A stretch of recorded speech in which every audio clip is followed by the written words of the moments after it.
Welcome to Still Talking Uncut. I'm your host, Big Easy, joined by my co-host Sean Rigsby. If you had 5 minutes in the poll, you won. Uh, but I had 10. I lost out on this time. But welcome to the show, everybody. Welcome to the show. Special guest, my man Pappy G in the house. Welcome to the show, brother. Howdy. It's an honor and a pleasure. Thank you. But is it though? Good to be. Is it more of an honor or a pleasure or I like to say it. I'm more honored than anything. hey? I like to hear what people's got to say. And Me too. I'm sure somebody's going to ask him about that video that I posted the other day. Oh, the one where he's pissing on Rick Still? No, he wasn't pissing on Rick still. He was pissing on my still.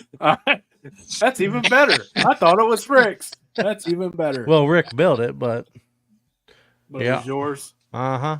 Nice. That's even better. That's awesome.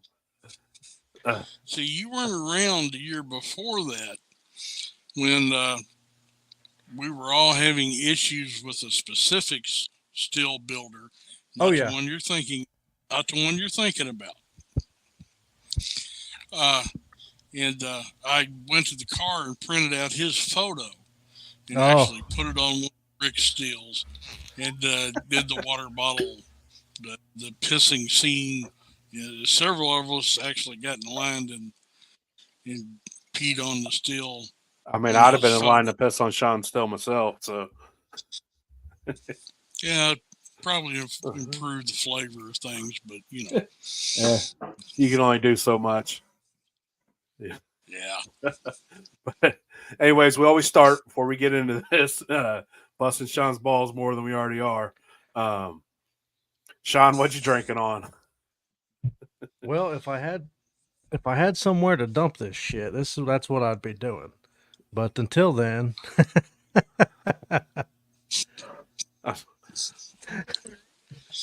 sorry, man.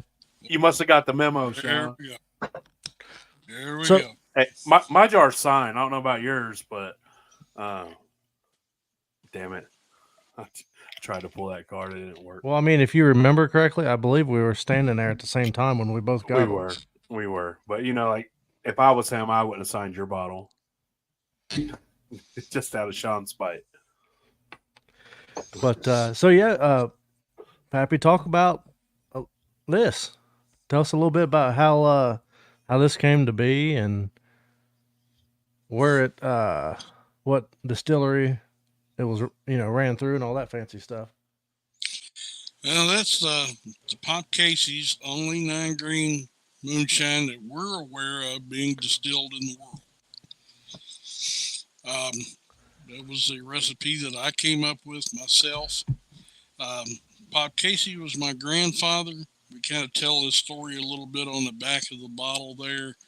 Pop was a moonshiner from way back during the Prohibition years. Supplied a lot of liquor to folks up in Newport, Kentucky when the mob was running the government up there.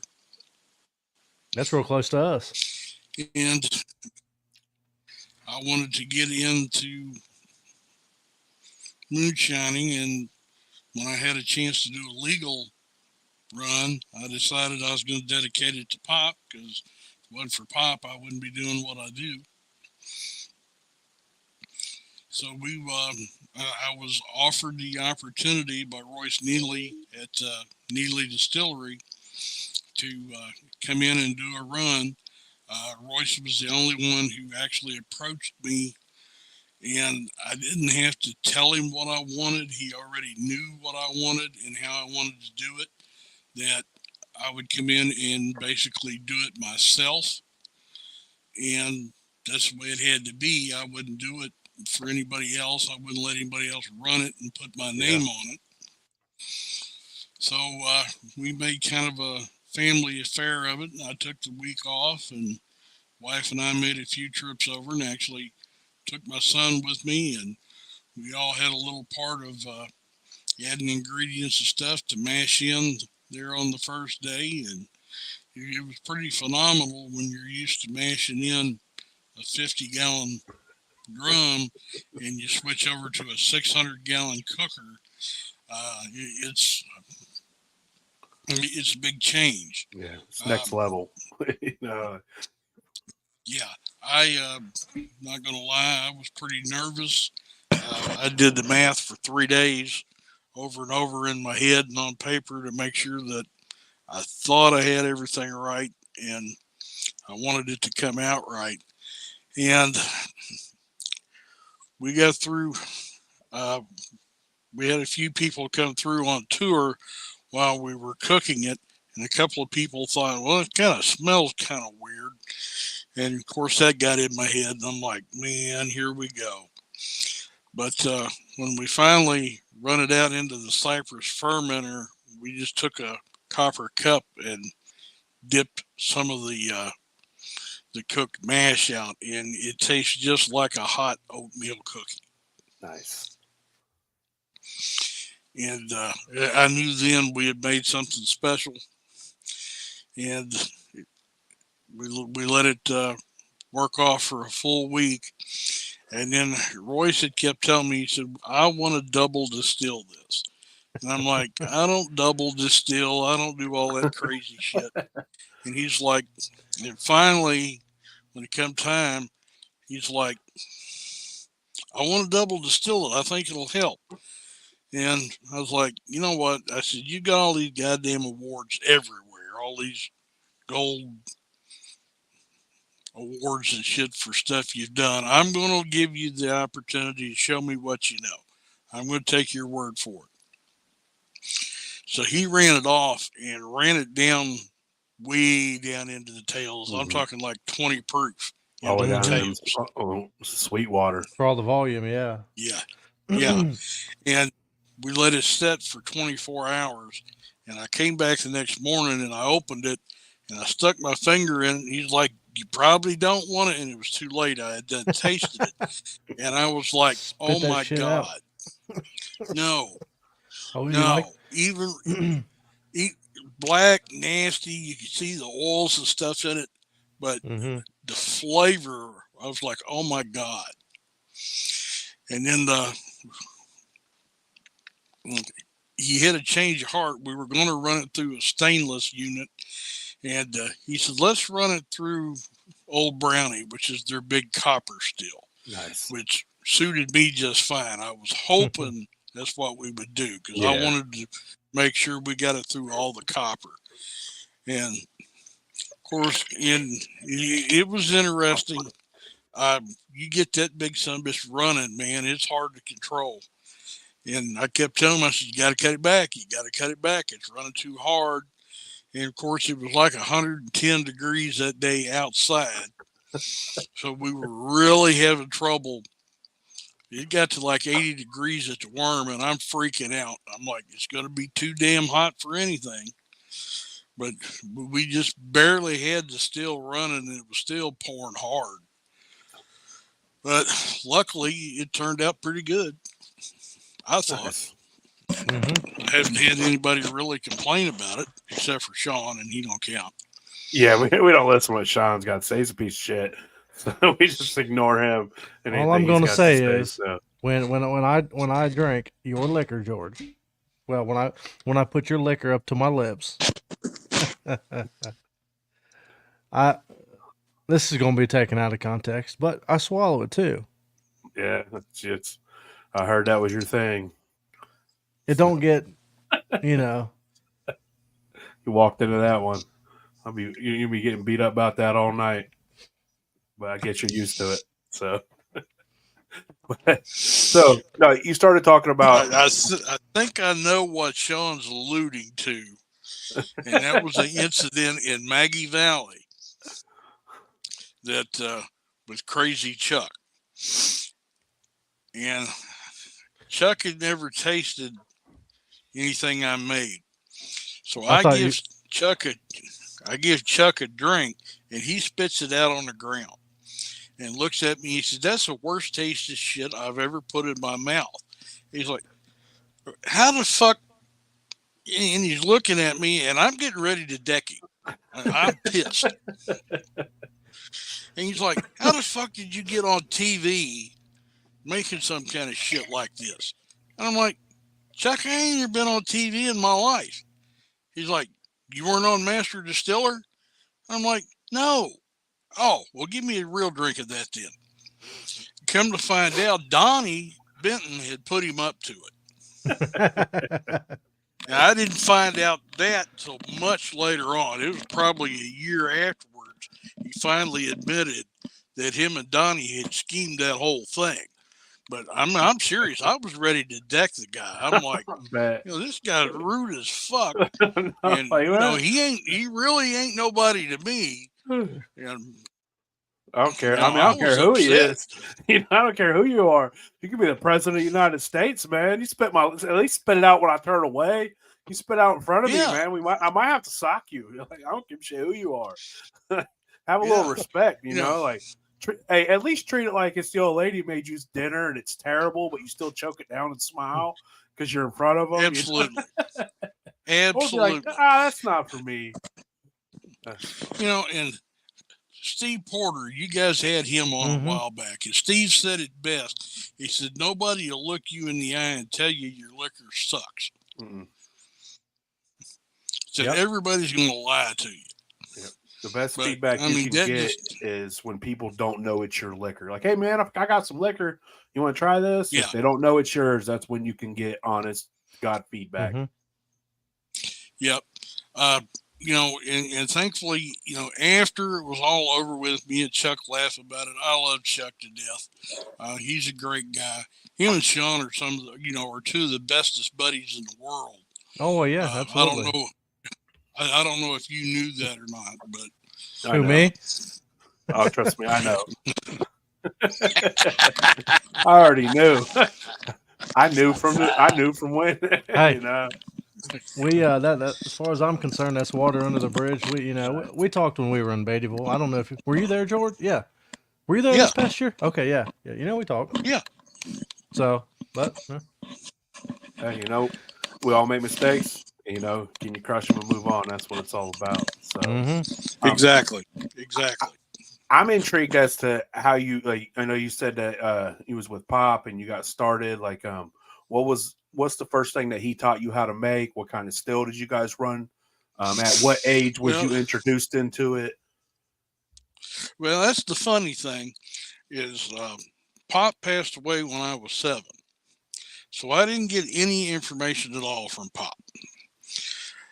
I knew what Pop had done because my brothers and sisters would talk about it a little bit. I tried to talk to my mom about it, and my mother had helped him the whole time. She was growing up off and on and stuff. And then she found religion. And Mom was like, stop asking. It's the devil's work. I'm not going to tell you. Quit asking me about it. And, I went on like that for years. And I was like, okay, she's not going to give me any information whatsoever. So if I'm going to do this, I'm going to start from scratch. And I'm just going to have to figure it out on my own. So I started doing research and I did a lot of reading and a lot of experimenting. I built a little 5-gallon pressure cooker still that I ran for probably 6 months and didn't realize, probably shouldn't be using aluminum. That explains a lot. We all start somewhere, Don't listen to Sean. He burns himself. Well, and when I first got started, I was pushing 180 proof liquor out and thought, man, I am doing something here. I am on it. Well, I mean, you couldn't drink the shit. Yeah. As soon as it hit your lips, your teeth went numb. And, I finally figured out, probably ought to back off this a little bit and did a little more research and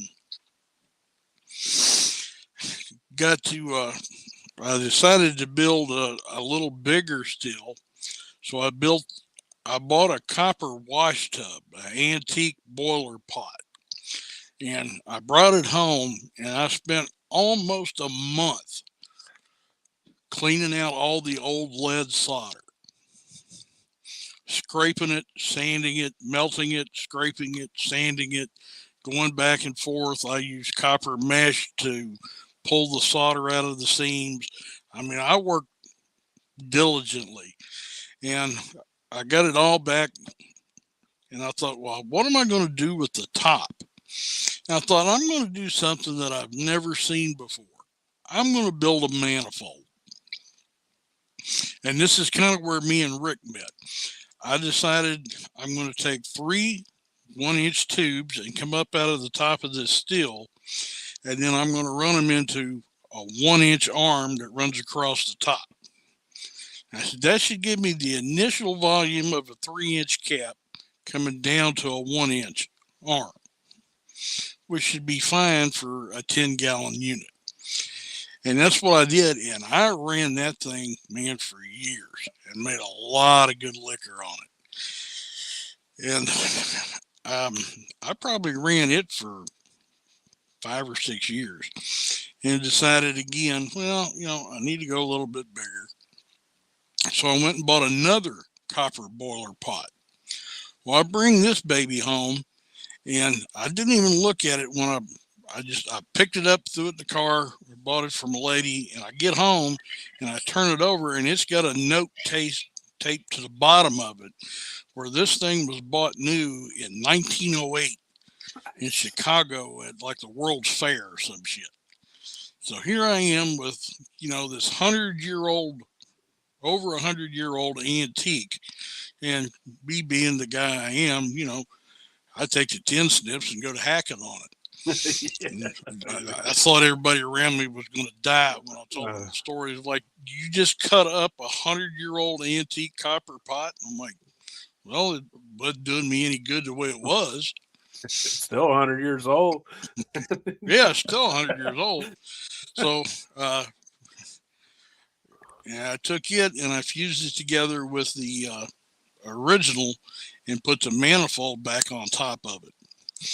And I decided, well, now I probably need to run a little bigger worm because I was only running like a 1/2 inch with the first one. So I went out and I bought all this copper pipe, 3/4 inch. And I decided, well, I can bend this and make me a worm. So I packed the first piece full of sand and everything and get it all ready to go. And of course, first thing you do is I kink the living shit out of it. Mm-hmm. I'm like, now what am I going to do? So then I got the idea. I said, well, I'll just go buy me a plumber's pack of copper elbows and I'll build a square worm. And I did. And that was an experience. Trying to get all the multiple angles and all that shit right. I've seen one in real life, and I was impressed by it. Like it's impressive. Like, holy shit, that's a lot. Yeah, it was, and I still use it today. I've been tempted to go a little bit bigger since I went to the 40-gallon still, but I'm not having a problem with it. So, why mess with success? Yeah. At some point I may spend the money and go a little bigger, and I may build a bigger square just because not everybody's got one. You don't see them. You don't. Alan Bishop went apeshit when he found out I was running a square worm. He's like, dude, there ain't nobody does that. Mm-hmm. And I'm like, well, I ain't nobody. I'm different. I've met one person that does that, does that, and I actually wound up with it. But I've never used it, so it's just hanging. What'd you do with it? Well, I cut up part of it and used it for jar lids. The other half of it's still sitting out there, ain't it? I knew the answer to that. That's what made it so much better. It is what it is. There you go. There you go. Them damn Yankees. They appreciate shit. Yeah. So, I ran the 10-gallon for several more years. And then I thought, well, there's probably some folks doing this shit on Facebook. So I wound up on a site called Home Distiller that Jason Franklin had started. So I got on there and acted like I didn't know shit from Shinoa. I was like, I just want to see what people are doing. I don't want to answer questions. I'm going to play the dummy. And I played the dummy for probably close to a year. And then the site was it was starting to come up pretty good. There was a lot of people, checking on the page and stuff. So Jason added me as an admin, and Steve Porter and Steve Process. I'm still not so sure Steve knows how to run it still, but obviously Porter does. Mm-hmm. Um, so then I got to talking to Porter about some of the stuff that he was doing. And that's when I met Jeff Edwards through the website. And Jeff told me, he said, you need to come to Maggie Valley. And I'm like, I had thought about it. And Jeff kind of changed his tone a little bit. He said, no, I'm telling you, you need to come to Maggie Valley. I'm like, fuck. So now I've been summoned to come to Maggie Valley and meet everybody. Mm-hmm. And I'm like, great. I said, I'm going to go down here and I'm going to meet all these people. And, my thing is, they may tell me my shit's terrible. I don't know. I went to Maggie Valley and had a very good reception. I kind of hung around with Jeff and his bunch. Hung around with Gibson. That's when me and him hooked up and became good friends, was there in Maggie Valley. And, a few people tried it, liked it, but I still wasn't really sure I wanted to put it out, for the masses. So I went back a couple of years later and I thought, this is it. I've been accepted into the group. I said, now I'm going to put this to the test. I've come up with this recipe that I think is pretty damn good. I'm going to get the sign off of the man himself if he kills me. So I went looking for JB Raider. And I found JB and he was with Mark. And I stood in line for about 20 minutes and finally the line dwindled down and had a little break in the action. And I told Mark, I said, you don't know me from anybody. I said, but I would like for you to try this. And, deep down inside, I'm thinking, I really don't give a fuck what Mark thinks. I'm not worried about Mark Ramsey. I want to know what JB says. So Mark's smelling it and acting, like the connoisseur. And, well, what's in this and that? And JB grabs it out of his hand and he looks at it and he smells it. He said, it's corn, you dumbass. So JB takes a shot of it. And he looks at me and he said, that's pretty good. He says, as a matter of fact, a lot of people you meet are going to tell you try this and try that. Don't listen to them. He said, you're one of the few that's probably got this figured out. Stick with what you know. And I was like, okay, cool. I was like, this is coming from the man. And I thanked him and I turned to walk off and I get about 3 steps away around the corner of the tent and he grabs me by my shirt and he pulls me back over and he said, I mean it. Don't listen to anybody. Don't listen to anything they fucking tell you. Stick with what you know, you're there. And to me, that was the ultimate. I had one more goal, one more person that I wanted to let try it, and that was Pawpaw Murphy. Pawpaw's been around a long time. And Pawpaw gave me his seal of approval, and as they say, the rest is history. I don't fool with brandies. I don't play with the recipe anymore. I run one thing, I run it consistently, and that's it. Now, sometimes I think I would like to play with some other stuff, but then I think, I'm the old man told me, and I'm going to heed his word. and that's what got me to where I'm at. And if anybody asks me, I'll tell them straight up, I make the best whiskey in the world. And the reason I say that is not because I actually think that I do, but if I'm a firm believer that if you don't believe you're making the best whiskey in the world, you don't need to be making it, period. Plain and simple. It's a very good point. It's not about being big headed or conceited. I think it's a matter of pride in what you do. If you can't go out and set that bottle down on the table in front of anybody and say this is some of the best whiskey that you're ever going to taste, then you're not there. Don't mean you need to quit. You don't need to give up, but you're not there. And that's just, that's the long and short of it. I'm pretty blunt. Uh, Sean, you weren't there this year, but JB and I got to spend quite a bit of time together. And of course, several people wanted to come up and talk and chat. And a guy brought JB a bottle over. He said, I want you to try this. And before JB would try it, he handed it to me to see what I was going to say. And I took a swig of it and I was like, JB's like, he took a drink. He said, that's way too fucking hot. He said, I don't know what you're doing, but you're doing it wrong, boy. And that's just the way he said it, just point blank. I was like, damn. I mean, that's the way I'd The guy want it, leaves. Tell it to me like yeah, it is. yeah. The guy leaves and he comes back with something that he's got mixed up. And he tells JB, he said, well, would you try this? JB's like, I done told you your shit's too hot to drink.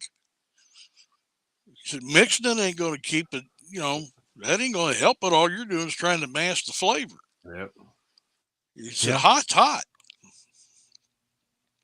And I'm hoping that guy left with a newfound respect. Uh, I'm also a firm believer, if you don't think you're going to like the answer that I'm about to give you, don't ask the fucking question. Mm-hmm.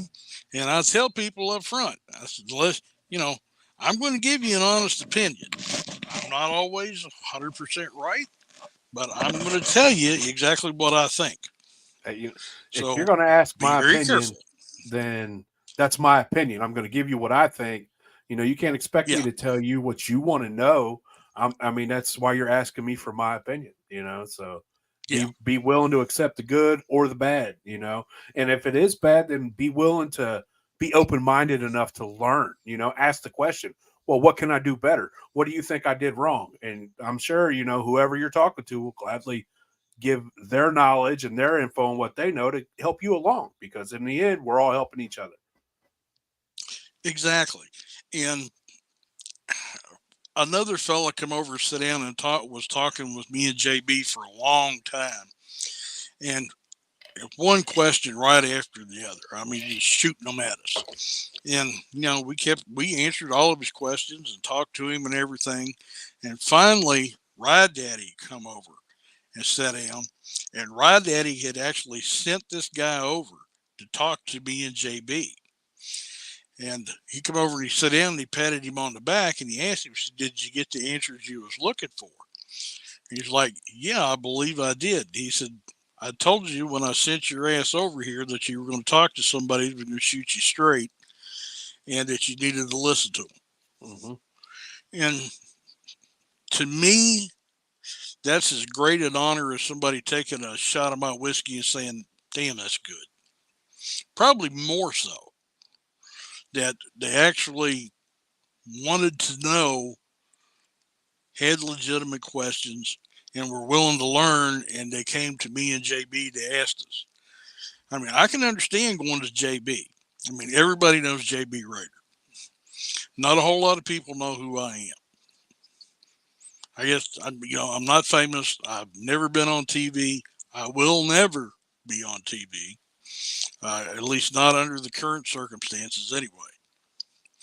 I've seen too many people done wrong, and it ain't going to happen.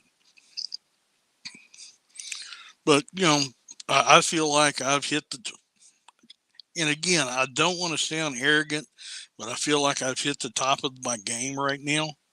I've got the recognition from people that matter. Um, I get some admiration from folks who are trying, and I'm all about, I'll help anybody do anything. And if they're willing to learn and, they think enough of me to ask, I'm most definitely going to try to help them. Yep. I am kind Great of, way to be. I am kind of in a pickle right now because Royce has really hit the big league with his bourbons. He's one of the bourbon elites, and I praise him for it. The young man has come a long way in a short time, and he's paid his dues. He's done the work, and he's made it. And unfortunately, along with that, some things have got to be curtailed to be able to chase this bourbon empire that he's trying to build. And I'm one of those things. So right now, we've got 2 cases of the pop cases left at the distillery. And once it's gone, I'm gone for now. Um, no hard feelings with the Neely family. I love them to death. They're good people. I can't say enough about them. They've always treated me good. Um, we're actually getting a new distillery built here in my hometown. And Royce is trying to help me to get in touch with the guy that's building that distillery.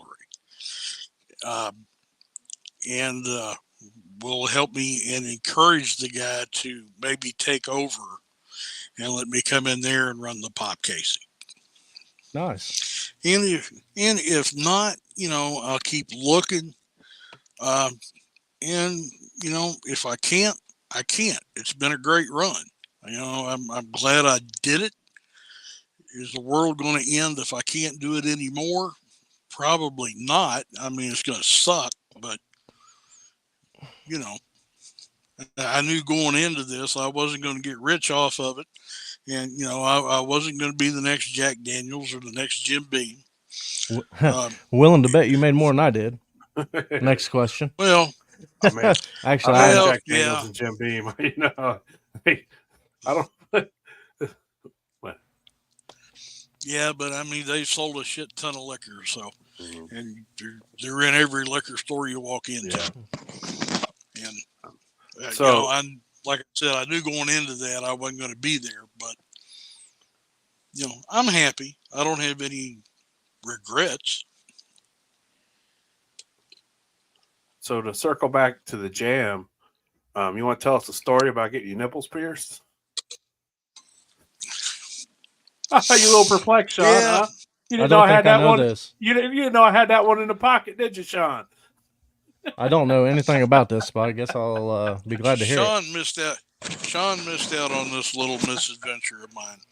Uh, We were down at the tavern, and this lady from the tattoo parlor was going around getting her breast signed.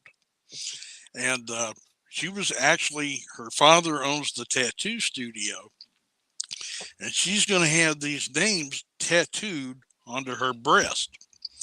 So, me, I'm all for it. And my wife's like, no, you're not. I'm like, well, she's got everybody else signing them.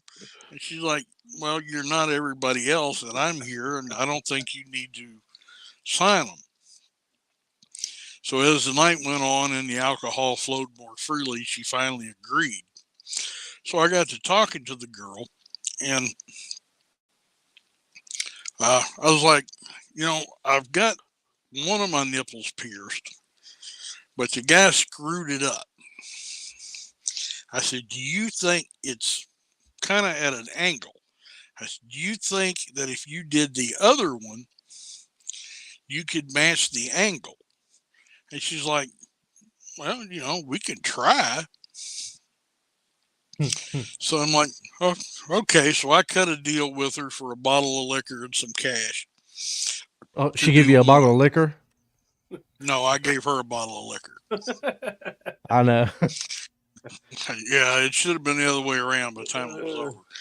Uh, so the next day, Saturday, she gets all Just set in up, time, and of Crump. course, I grabbed the whole bunch, and I was like, "We're gonna go down here and get my nipples pierced."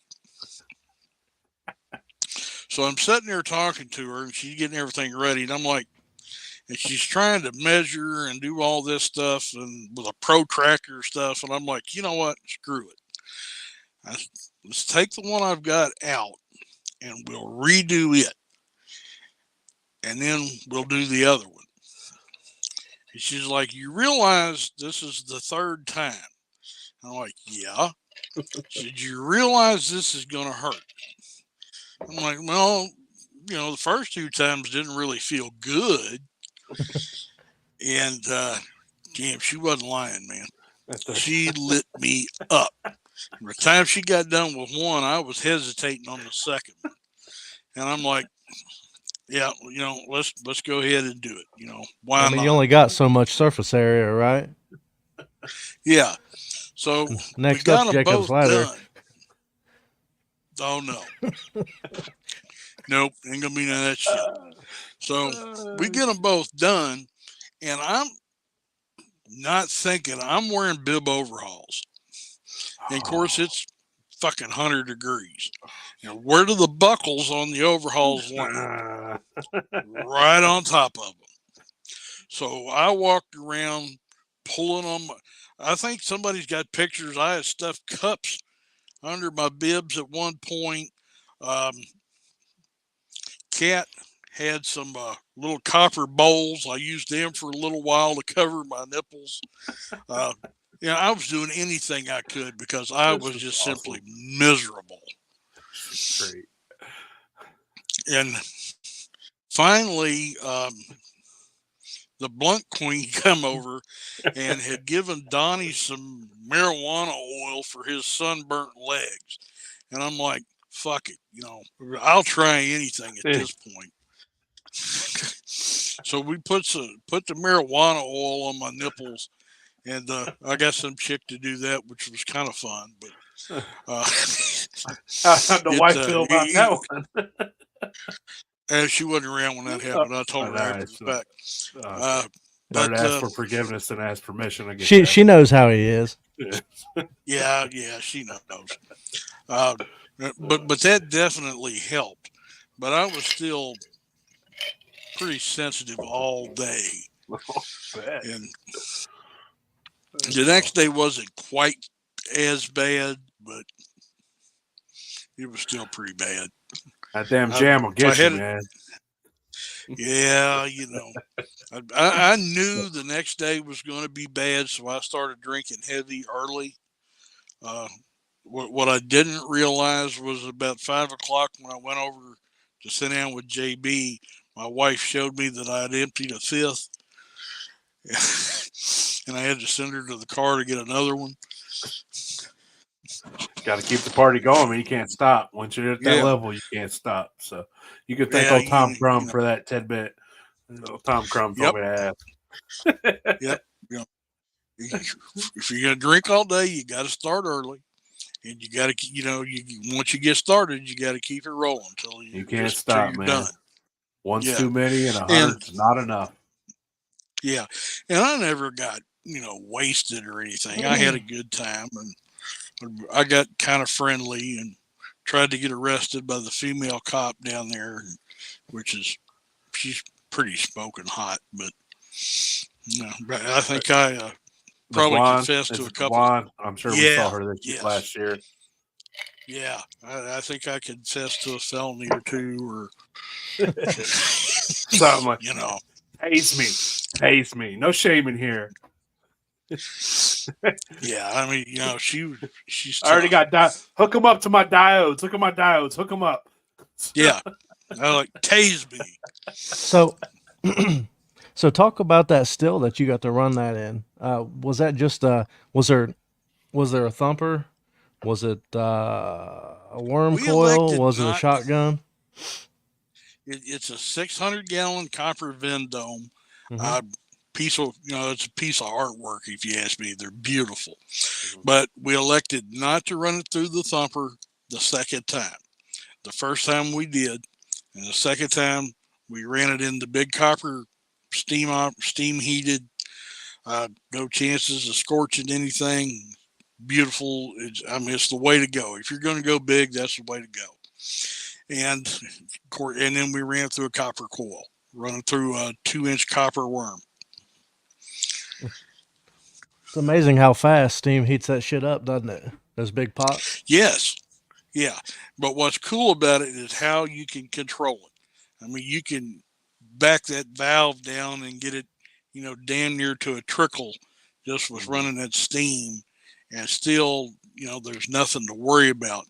Uh, you know, and I think a big part of where our flavor profile came through was being able to distill on the grain the first time. Mm-hmm.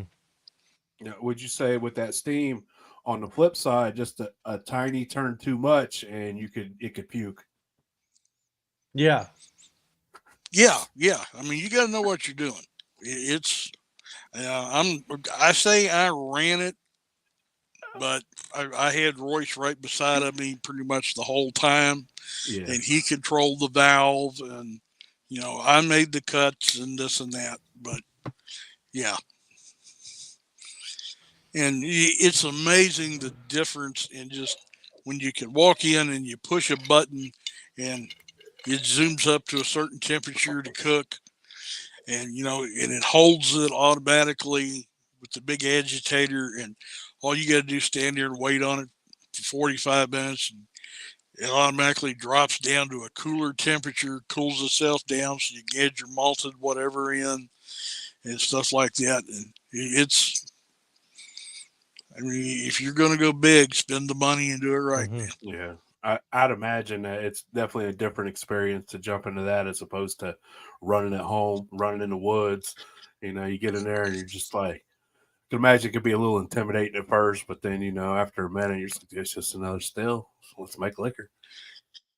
Yeah, the science is basically the same. It's just the equipment's a whole lot nicer. Mhm. And and again, I can't say enough. They let me operate $1 million worth of equipment, and Yeah. with no experience on running anything like that. And of course, like I said, they were right there with me, but still, I would have to have a lot of trust in somebody to do it. Oh yeah. I mean, I'd have to have a lot of trust in someone to run a 50-gallon. Yeah, Hell, let yeah, alone transport one. yeah. But so talk about um the still you run now a little bit, or whatever you want to talk about. But do you like Well, paint? Oh, go ahead. I bought a 40 gallon um, that I like real well. Bought it from, I think at the time it was Hillbilly Copper. Now it's Thunder Hmm. Road Copper. Guy did a wonderful job. And it's a funny story. I've got this 40 gallon still in the back of my car, and I don't even think about it. I parked down Main Street in my hometown in front of the courthouse with this big ass still in the back seat, go in the courthouse and pay car taxes, come back out, and then I see the still sitting there. I'm like, boy, that was really fucking stupid. But yeah, it's just a 40 gallon copper pot, and I love it. I've built some stuff to go with it that I play with once in a while. I built, I call it a reflux plate that sits flat against the bottom of the cap, and it's just a copper plate with holes in it that creates a little bit of reflux action. And I took an old tea kettle that fit perfectly into the bottom of the cap, about a half inch to create a seal, and it hangs down about 3 inches. And I drilled it full of holes and made a gin basket. Nice. So, and I played with it a little bit. I ran some Granny Smith apples in it one time, uh, and picked up a real nice. Like you could just barely catch the flavor profile of those apples uh, on the final end.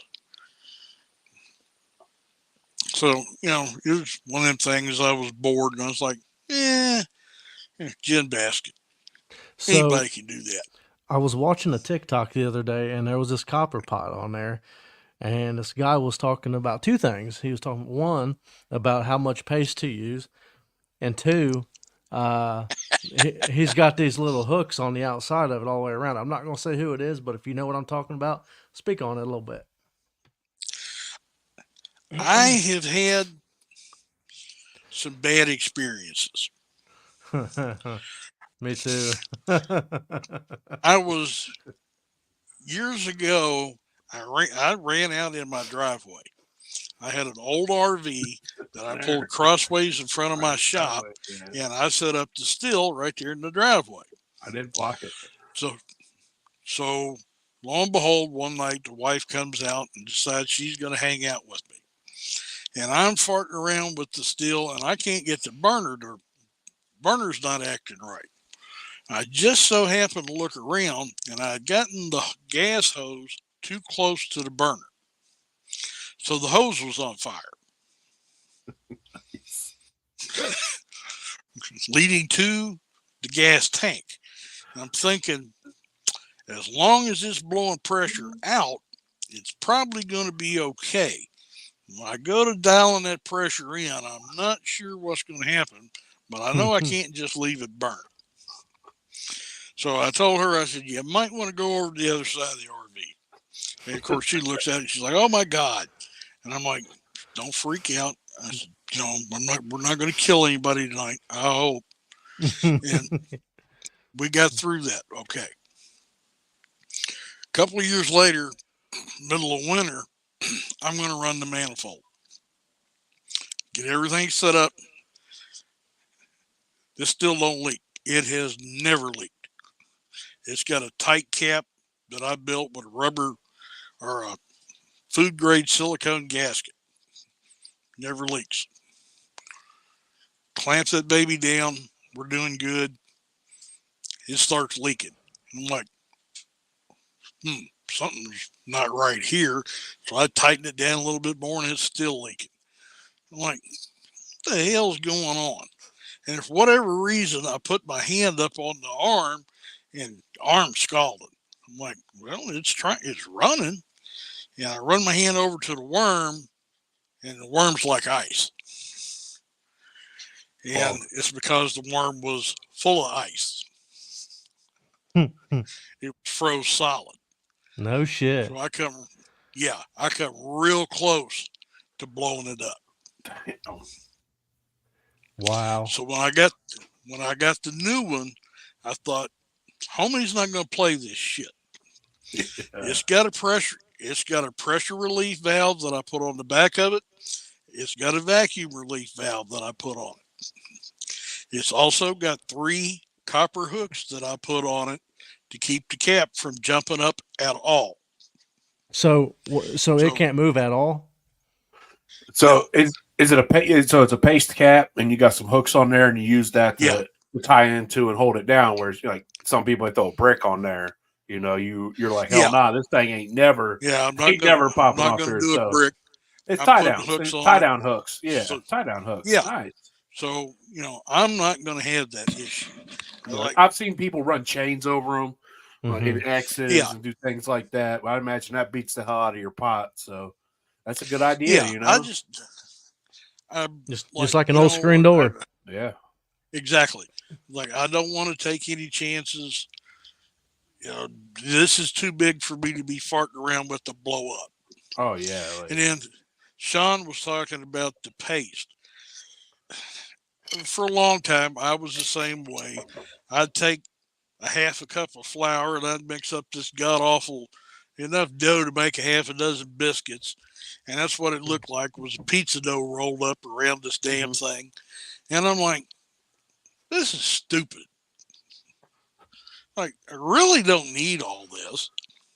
So I finally convinced myself, I mix up a couple of teaspoons of flour and water and I go around it and I just kind of put a little downward pressure and I go all the way around it. By the time I get done, I may have an eighth of an inch seam of paste.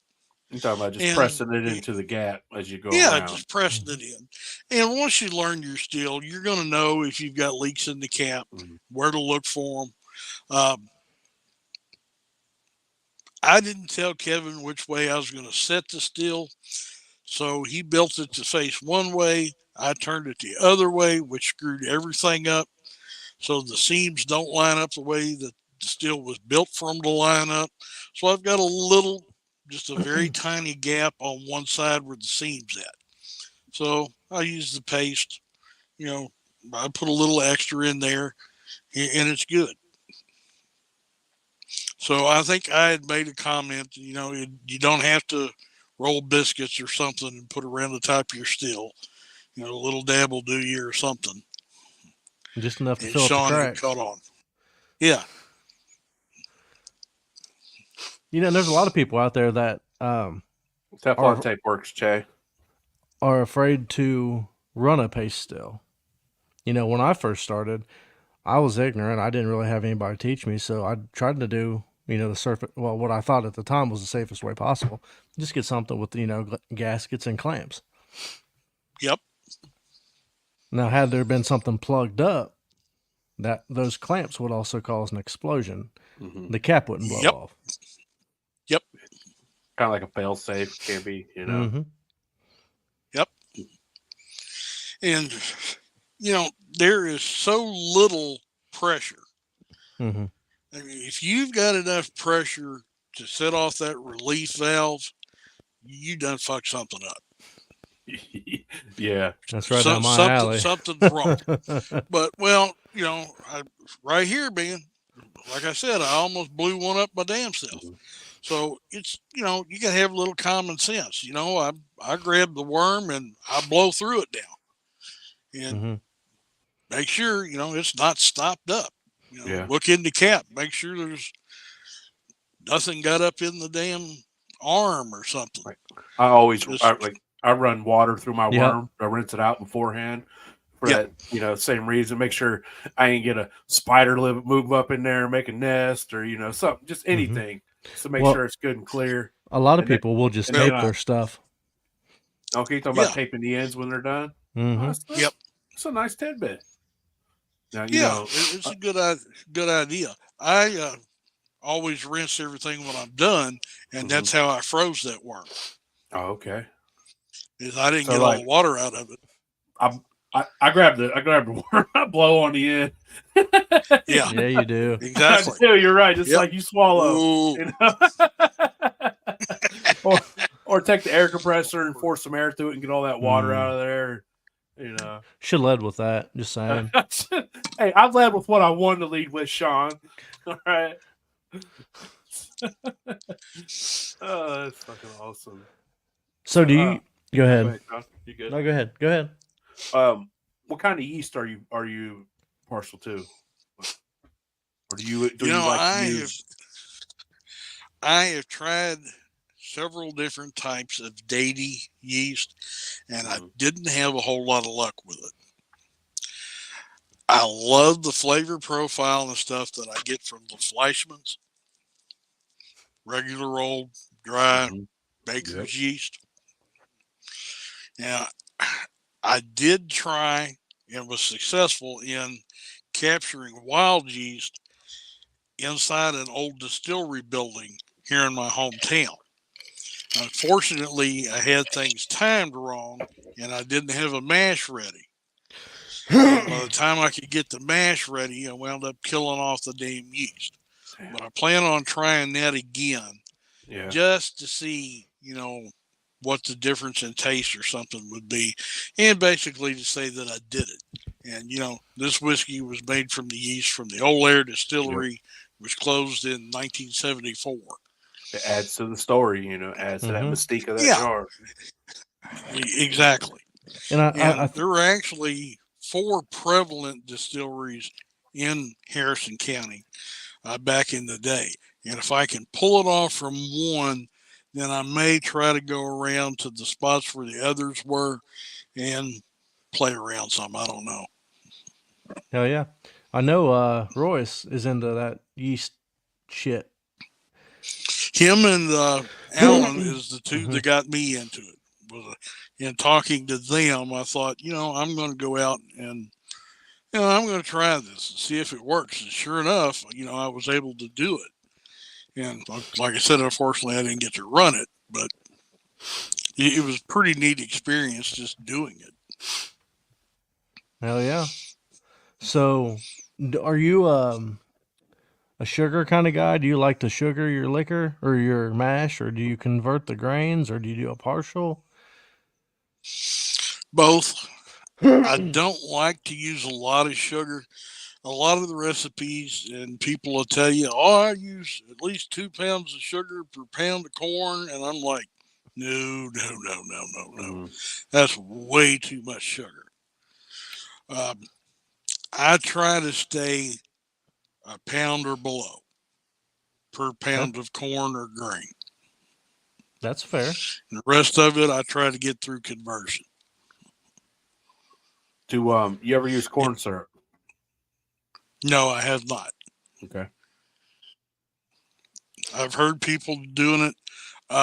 The pop Casey's is actually closer to 3/4 of a pound of Okay. sugar, but Yeah. that's just because of the computerized equipment and the ability to get that full conversion Mhm. with that equipment doing the cooking of the grains. Yeah.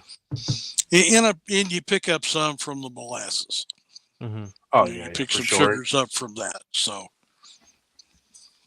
Yeah, So what? anything you put in there, conversion, any type of, like you said, molasses, any of that stuff. It's just adding sugar, adding fuel for that yeast, man. It's yep. So what would you say your favorite grain is in this? If you had to run that grain by itself, would say sugar. It it'd be the corn, I guess. Now was it? That's such an intricate mix there that it would be hard to run any one grain Mhm. alone, I think. I mean, people do. I mean, people will run a wheat, but, there's so many different things mixed up in that one that, there's a lot of stuff I wouldn't even think about trying to run alone. The more I drank this, the more I like this better than that Sugarland shit I made. Well, it's Sugarlands. I had a hand in it though, just about like you did. Well, yeah, and I bitched and raised hell as much as I possibly could to get you in there to get that done.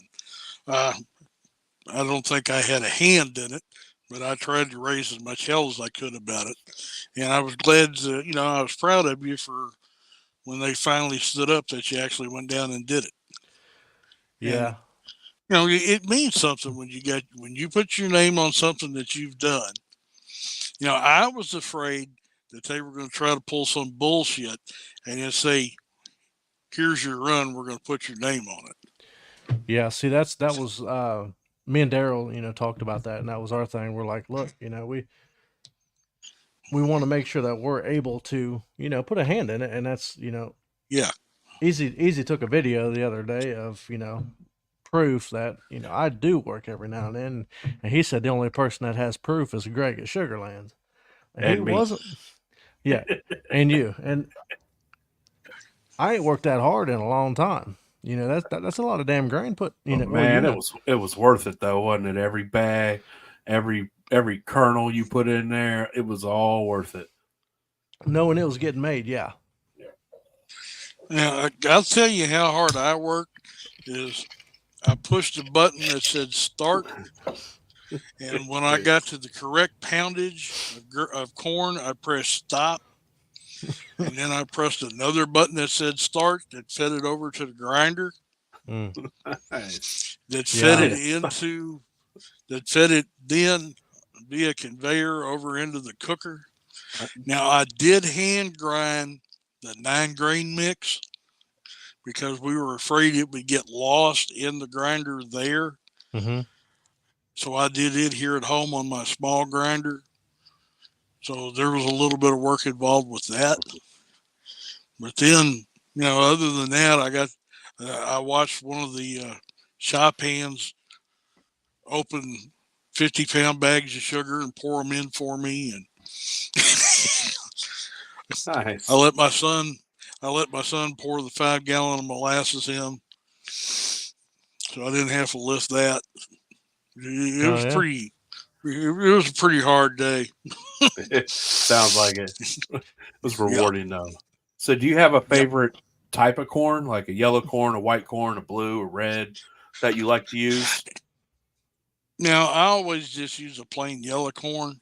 Now I did get my hands on 50 pounds of Bloody Butcher last fall.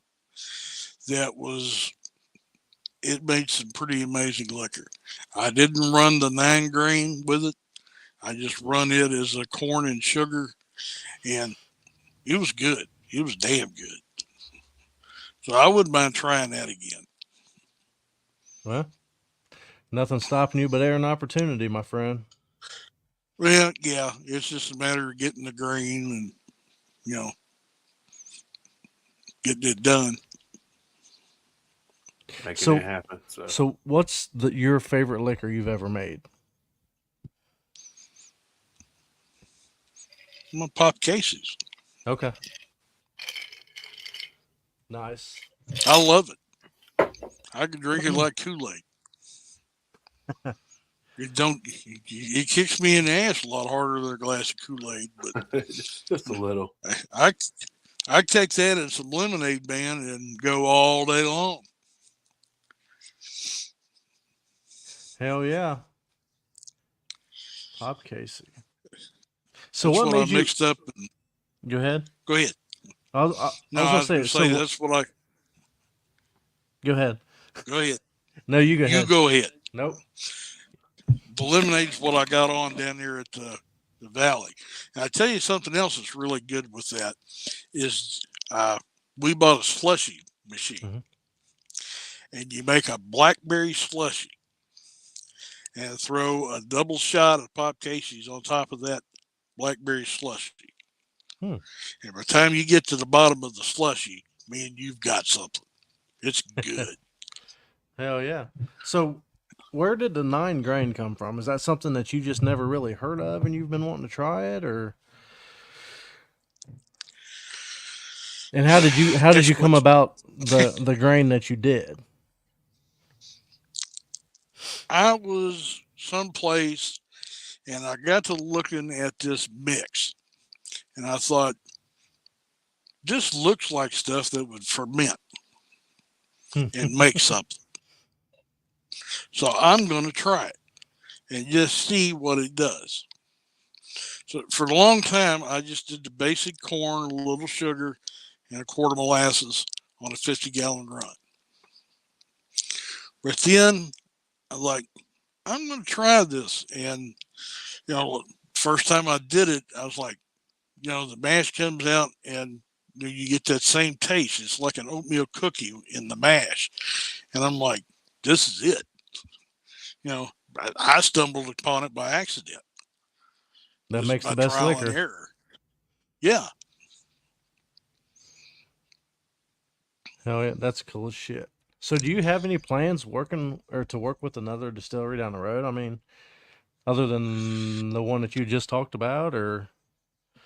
I'm really hoping I would love to work with the distillery in my hometown, Mm-hmm.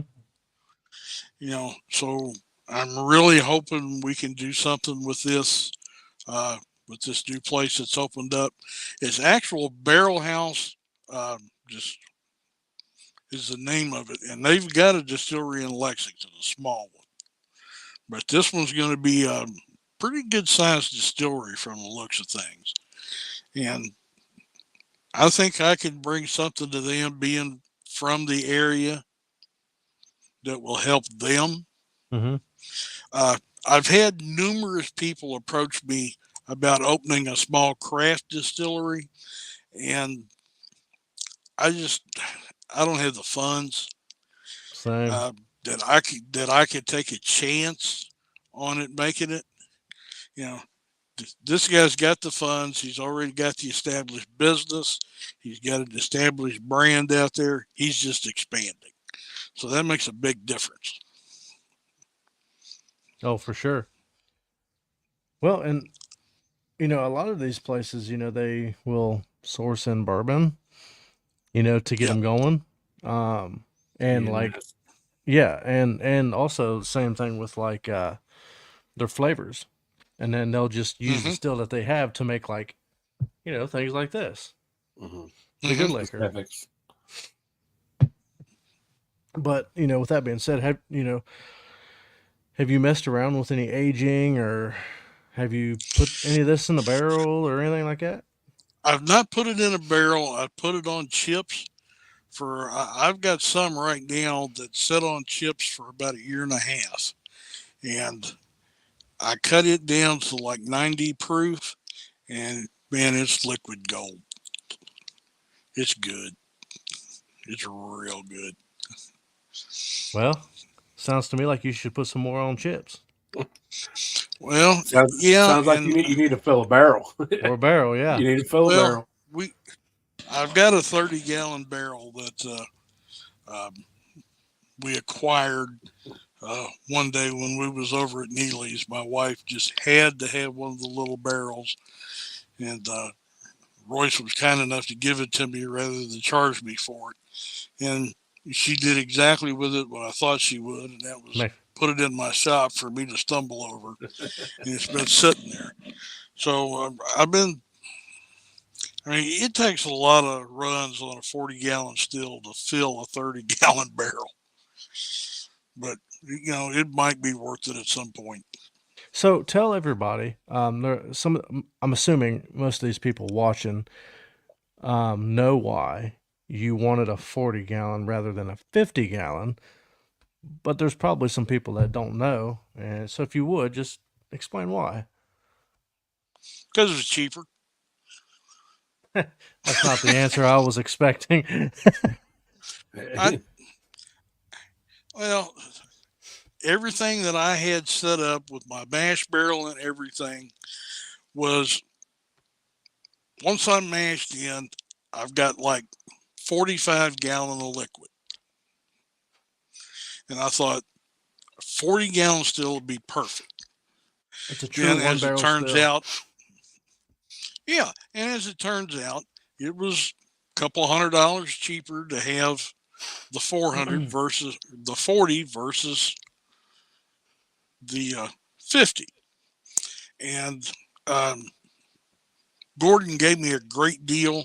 When I told him I wanted a 40, he jumped all over it, and I couldn't say no to the price, and so I just stuck with it. You know, He, and everybody you talk to's got a 50. hmm Ain't nobody got a 40. I got to Yeah. be the oddball. Well, if you're running one barrel at a time, you can't go with a better size because a 50 you have to ferment two, Yeah, or one and a half, or whatever. You know what I mean? But that's yeah, a exactly, true one barrel still. exactly. It worked. The size of it was perfect for what I wanted to do, and so we just worked that. That's what we did. I had room for it, and it was just a good size for me. So, do you run gas or do you run electric? I run gas. I thought about.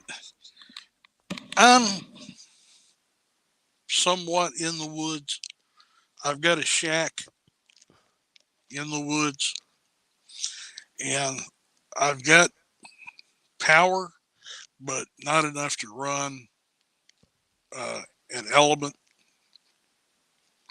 especially on a 50 gallon.